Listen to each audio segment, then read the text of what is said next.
Hello, kumusta po kayo? Sana po ay nasa mabuti kayong kalagayan. Let's talk about cauliflower.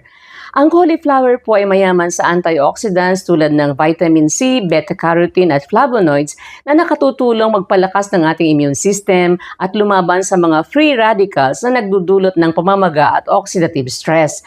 Maganda rin po itong source ng fiber na nagpapabuti sa ating digestive health para makaiwas tayo sa constipation. Pinalalakas po nito ang ating puso at nagpapababa rin ito ng kolesterol.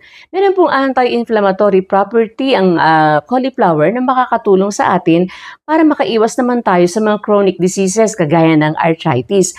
Maganda rin po ito for detoxification. Tumutulong itong alinisin ang mga toxins sa ating katawan at protektahan ang ating atay or liver. Maganda rin ito sa ating buto, nerve function at cell growth. Mababa po ang calorie content ng cauliflower kaya maganda ito sa mga nagbabawas ng timbang. Pwede rin itong gawing substitute for rice and mashed potato.